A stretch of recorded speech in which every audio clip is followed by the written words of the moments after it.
mereka sanggup? Kerana telah subur dalam hati, dalam jiwa para sahabat iman dan takwa. Maknanya dalam jiwa para sahabat radhiyallahu anhum telah subur sifat tunduk, patuh dan taat pada Allah Subhanahu wa taala, pada syariat Allah Subhanahu wa taala. Kemudian barulah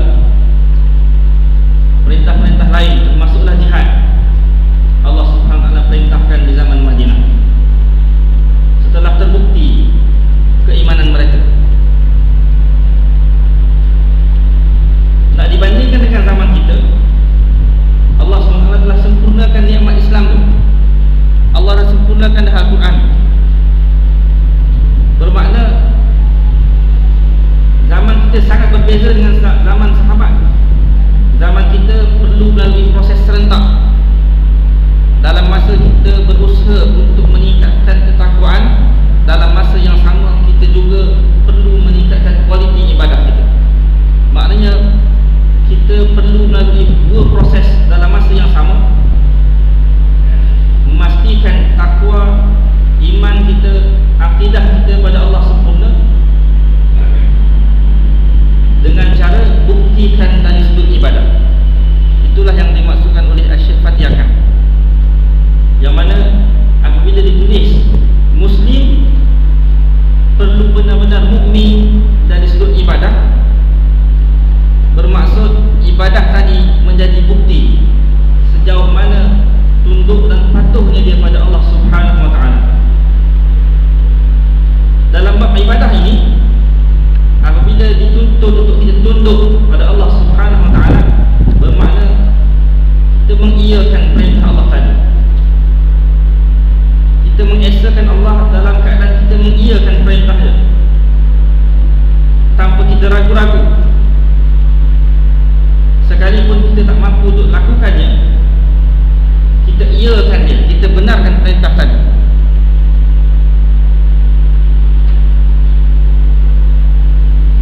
Kita tidak terlibat dalam golongan orang yang mencari celah. Bagaimana perintah Allah tadi boleh dikecualikan dengan alasan sesuai atau tidak pada zaman dan masa kita sekarang. Kesibukan masa. Zaman sahabat tak macam kita, Ustaz. Zaman sahabat kerja tak macam kita, cabarannya tak macam kita, tuntutannya tak macam kita. Barangkali apa yang diperintahkan oleh Allah ni, ulama perlu nilai semula untuk sesuaikan dengan zaman. Orang yang macam ni, yang bercakap macam ni, dia tak termasuk dalam golongan orang yang tunduk pada perintah Allah Subhanahu wa taala. Dia sentiasa mencari celah, mencari sebab. Macam mana cara dia nak excuse satu-satu perintah Allah Subhanahu wa taala? Apatah lagi patuh dan apatah lagi tunduk. Jauh sekali. Jadi Syekh Fatihah akan sebut ibadah. Dalam mengerjakan ibadah, dia menjadi climax, aras yang paling akhir untuk membuktikan kita. Dan disitulah untuk kita mengukur sejauh mana iman kita pada Allah Subhanahu wa taala.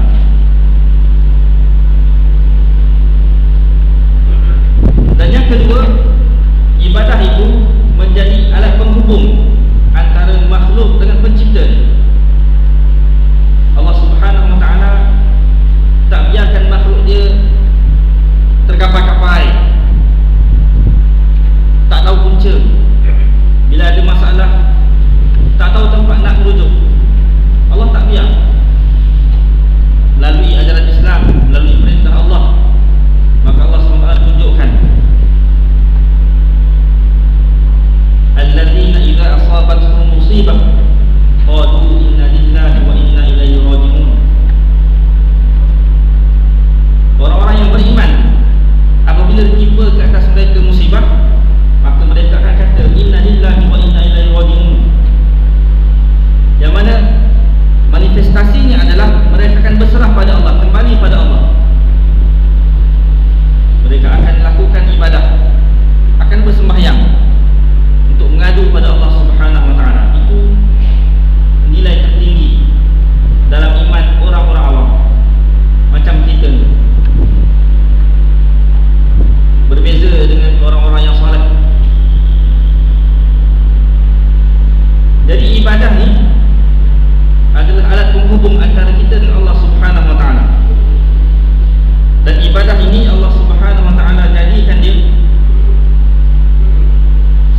bukti pada orang yang benar-benar beriman pada Allah Subhanahu wa taala.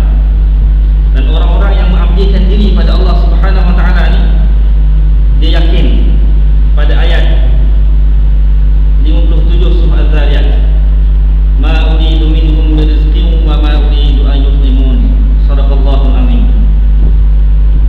Yang mana sesungguhnya Allah Subhanahu wa taala sekali-kali tak menuntut rezeki daripada kita. Bahkan Allah Subhanahu wa taala tak mengarahkan makhluk-makhluk dia untuk bagi rezeki kepada dia. Innallaha huwa razzaqu dzul quwwatil matin. Sesungguhnya Allah Subhanahu wa taala yang memberikan rezeki kepada makhluk-makhluk ni.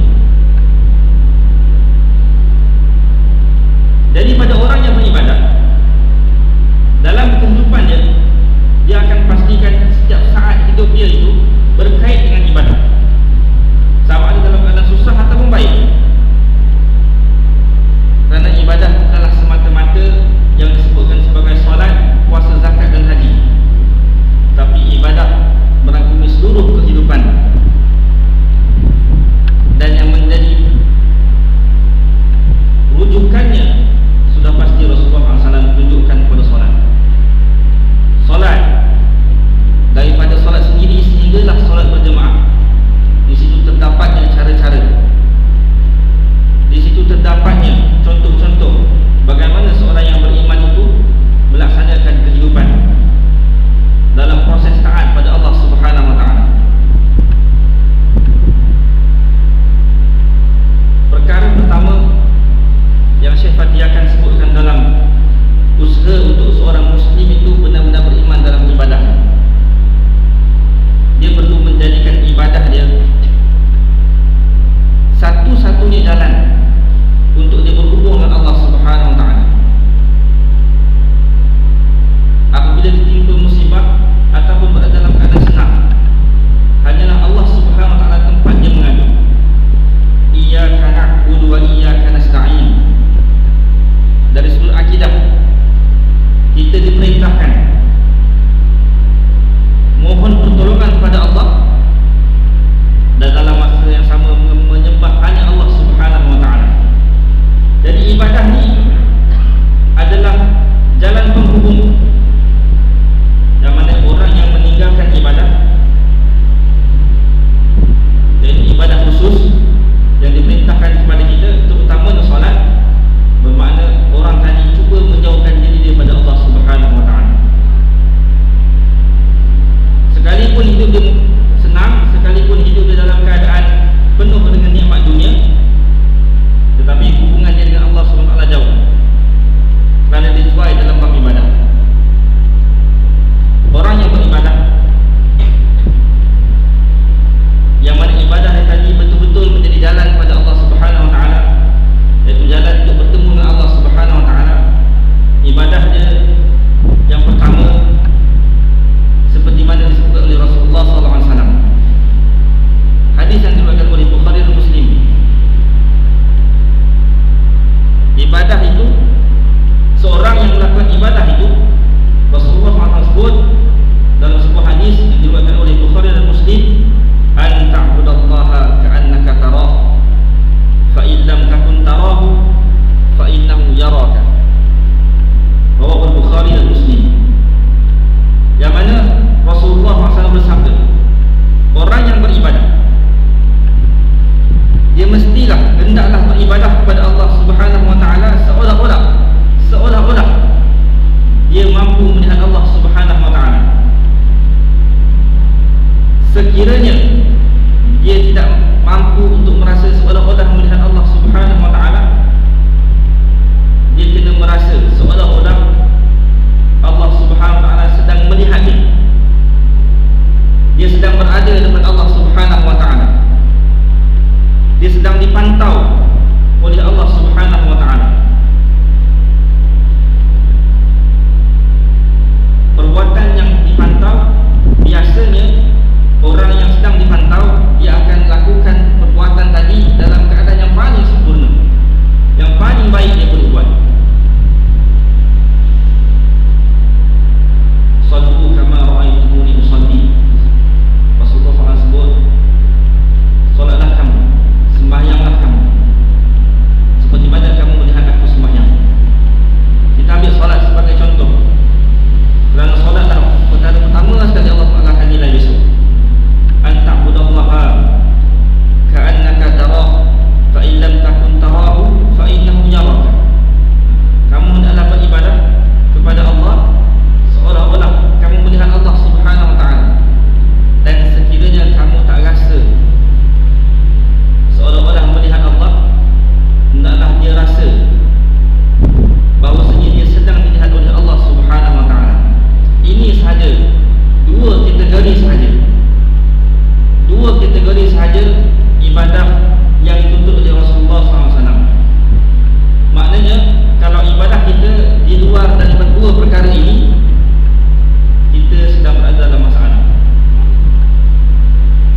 istana bermain. Macam mana caranya untuk aku duduk dalam istana? Macam mana caranya untuk aku duduk depan sultan ataupun depan agung dalam keadaan dia suka dan tak murka pada aku? Dan perasaan ini bermain dalam fikiran orang yang menerima tawaran tadi. Sejak dari awal hinggalah saat dia menerima anugerah tadi. Dan bila dia keluar daripada istana, dia merasa lega, dia merasa puas. Kepuasan dia tadi, kepuasan kerana dia berjaya berada dalam istana seperti mana yang dituntut oleh pegawai istana, oleh peraturan istana. Dalam masa yang sama dia keluar membawa anugerah.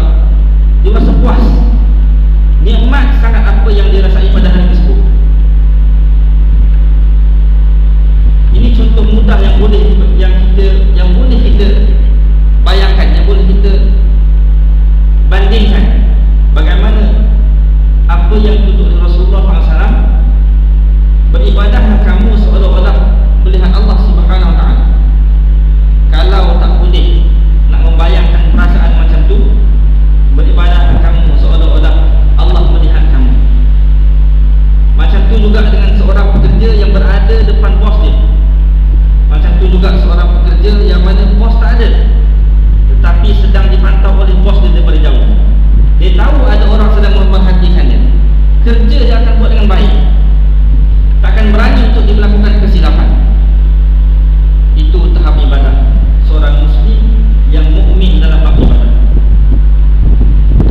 Tapi ibadah ni dia bukan semata-mata solat, tetapi solat adalah ibadah yang menjadi contoh kepada seluruh ibadah yang lain. Dan ibadah juga terbahagi kepada dua. Ada ibadah khusus, ada ibadah umum.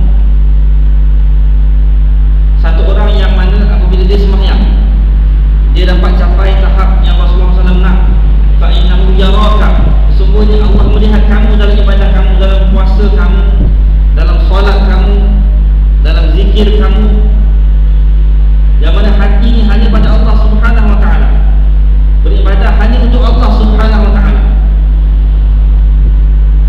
Tahap ibadah ni mula-mula sekali orang yang beribadah dia nakkan ganjaran kepada Allah Subhanahu Wa Taala.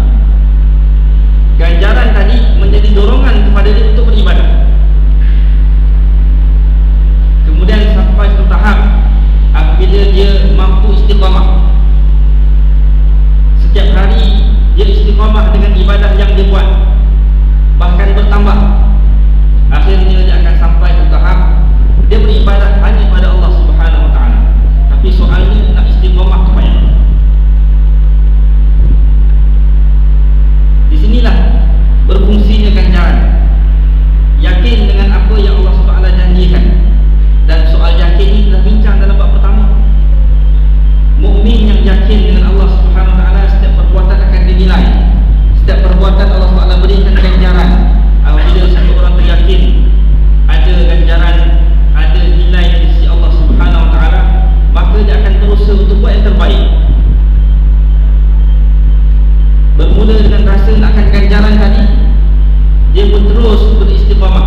situ terdapatnya masalah dalam proses dia menerima tanggungjawabnya daripada Allah Subhanahu Wa Taala.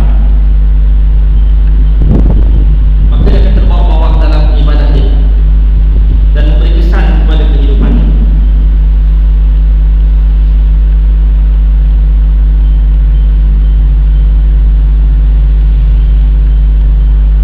Itu apa yang dimaksudkan oleh Rasulullah SAW daripada hadis yang diriwayatkan oleh Bukhari dan Muslim, an ta'budallaha ka'annaka tarahu fa in lam takun tarahu fa innahu yarak. Sesungguhnya kita dituntut oleh Rasulullah SAW beribadah dengan merasa seolah-olah Allah melihat kita. Dan kalau kita tak mampu nak sampai tahap tu, itulah dia tahap ihsan paling tinggi dalam ibadah. Kita kena rasa Allah sedang melihat kita dalam solat kita. Kalau itu pun tak rasa, maknanya ibadah kita berada dalam keadaan ada risiko Allah tolak. Dan kesannya dalam kehidupan kita, kesannya dalam kehidupan kita bekerja, dalam masyarakat, kehidupan harian kita, keberkatan masa. Orang lain ada 24 jam, sama macam kita ada 24 jam, tapi seolah-olah kita cuma ada 2 jam. Allah SWT berikan kita masa sama macam mana orang lain, tapi sentiasa kerja yang kita buat tak cukup masa. Apa saja yang kita buat, semuanya tak kena dengan masa. Dalam hal nak menepati masa, lagi payah kita nak tepat masa. Kerana bab pertama kita dah salah, bab pertama kita telah gagal. Kerana dari sudut tuntutan mukmin beriman pada Allah itu gagal, dan yang kedua mukmin soal ibadah itu gagal, dia akan bagi kesan dalam seluruh kehidupan kita. Yang kedua, Syekh Hamdi akan sebut dalam ibadah dia perlu ada soal khusyuk. Dalam menunaikan ibadah, sama ada solat ataupun apa sahaja ibadah, dia perlu ada khusyuk. Biasanya kita kaitkan khusyuk ni dengan soal solat. Biasanya kita kaitkan solat dengan soal khusyuk. Macam mana kita menterjemahkan khusyuk tadi? Kebiasaan orang faham khusyuk ni, dia memberi tumpuan yang sepenuhnya pada ibadah dia, sehingga apa yang berlaku di keliling dia, dia tak rasa, dia tak perasan apa yang berlaku di keliling dia. Dia tak tahu apa yang berlaku di keliling dia, betapa dia memberi tumpuan kepada ibadah yang sedang dia buat, terutamanya solat. Jadi bagaimana soal khusyuk ni boleh kita bawa dalam kehidupan kita? Macam mana soal khusyuk ni, memberi tumpuan ini, boleh kita bawa dalam kehidupan kita? Rasulullah SAW daripada sebuah hadis diceritakan sikap Rasulullah SAW, perangai Rasulullah SAW apabila berdepan dengan waktu solat. Sikap Rasulullah SAW apabila nak masuk waktu solat.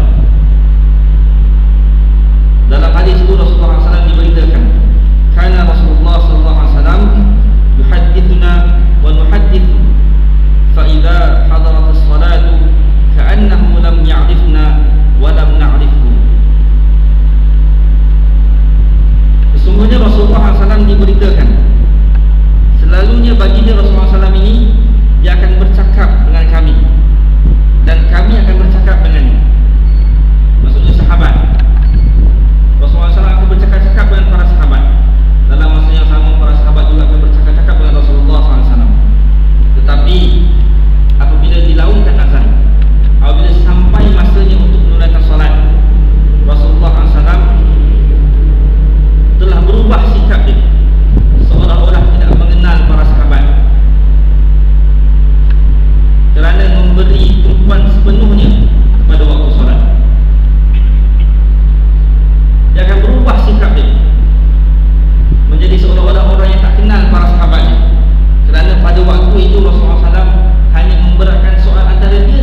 dia sujud, tapi bila ditanya balik perkara ni, kita tanya diri sendiri. Orang lain nampak perbuatan tadi adalah perbuatan solat, tapi rupa-rupanya bila tanya pada Tuhan yang melaksanakan dia, rupa-rupanya solat tadi dalam 4 rakaat ujungnya saja dengan Allah Subhanahu Wa Taala, atau permulaan masa niat, kemudian masa nak salam saja dengan Allah Subhanahu Wa Taala. Selebihnya tu semuanya perkara keduniaan disebut dalam hati dia, dalam fikiran dia. Bahkan mungkin dia membaca Fatihah, membaca surah, membaca bacaan dalam solat kerana dah terbiasa, kerana lidah dia dah terbiasa dengan perbuatan tadi. Bila dia angkat takbir, anggota dia akan bertindak secara automatik, tetapi hati dia tempat lain. Ini yang disebut oleh Rasulullah SAW. Terlalu ramai orang yang sembahyang macam ni. Bila sembahyang, oleh kerana dah biasa.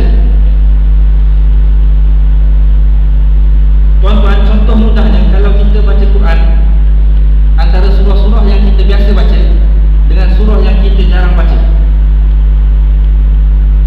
antaranya surah Yasin. Oleh kerana kita tiap malam Jumaat baca surah Yasin, tak ada niat nak menghafal surah Yasin pun, tapi cuba sekali-sekala kita baca surah Yasin dalam keadaan tertutup surah Yasin. Baca dalam Jumaat sama-sama, daripada awal sampai habis, ada yang boleh buat. Tapi bila disuruh baca, dia tak boleh. Bila berada dalam Jumaat, baca Yasin ramai-ramai, dia boleh buat, dia boleh ikut tanpa dia tengok surah Yasin, sedangkan dia tak hafal. Ini menunjukkan surah Yasin itu dah lekat dekat lidah dia, sebab dia biasa dengan surah Yasin. Macam tu dengan surah Fatihah, macam tu lah juga dengan mana-mana surah yang biasa kita baca, dah lekat, dia hafal secara tak sengaja. Dia tak ada niat pun nak hafal asalnya, tapi sebab dia dah latih, akhirnya dia ingat. Ingat dengan hafaz lain. Ingat ni sekadar ingat, satu ingatan yang ada dalam akal kita. Hafaz ni maksud dia menjaga. Hafaz ni maksud dia menjaga. Macam itulah perbandingannya orang yang solat. Orang yang solat, daripada awal niat hinggalah salam, ada yang solat dalam keadaan perbuatan tadi berlaku secara automatik, termasuklah bacaan dalam solat. Ada yang fikiran dia melayang sampai Perancis, ada yang kepala dia sedang kira ke mana perginya duit dia, dan dalam solat dia macam-macam. Kadang-kadang benda hilang pun boleh jumpa dalam solat. Kita dianjurkan oleh Rasulullah SAW kepada ahli ulama, apabila kita berdepan dengan masalah, kita ambil sembahyang, kita solat, insya-Allah selesai masalah kita, kerana kita mengadu pada Allah Subhanahu Wa Taala. Tapi kalau dalam solat selesai masalah, itu solat dia bermasalah. Satu orang dia hilang benda, dah tak ada cara dah nak jumpa, kemudian dia pun sembahyang. Tiba-tiba dalam sembahyang ni dia ingat benda tu kat mana. Ini bukan solat dia selesaikan masalah, sebenarnya solat dia yang bermasalah. Faham? Dia bawa faham. Macam itulah nak terjadikan, nak disebutkan apa yang Syekh Fatih akan sebut. Begitulah keadaannya manusia zaman sekarang, Muslim zaman sekarang, dan kualiti ibadah kita. Kita berpuasa menjadi kebiasaan orang yang berpuasa. Oleh kerana ibadah puasa itu diberikan syiar yang meluas, disebut-sebut, diberikan tumpuan khusus apabila masuk bulan Ramadan, disebut-sebut. Bahkan seminggu, sebulan sebelum puasa disebut-sebut tentang Ramadan. Jadi ada ramai yang bersedia untuk berpuasa, tak kurang juga ada ramai yang bersedia untuk raya. Puasa belum lagi dah, kita standby dah untuk Syawal. Ada yang berpuasa dalam keadaan automatik benda itu berlaku. Ini orang yang buat ibadah, orang yang beribadah dalam keadaan dia tak lepaskan kewajipan dia semata-mata. Dia tahu Allah perintahkan dia solat, dia tahu Allah perintahkan dia puasa, maka dia buat.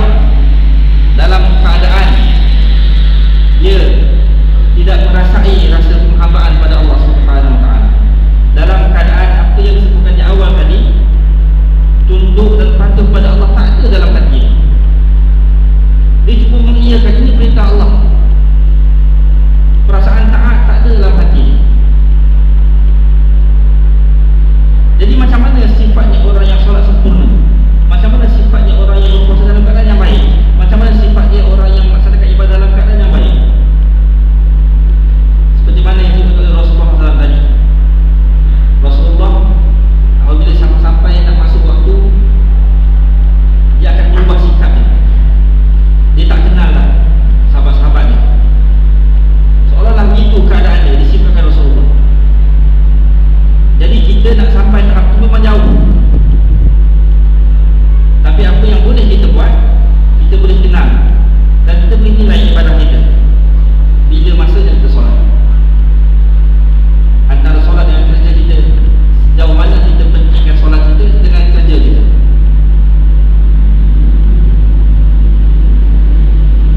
Pukul berapa kita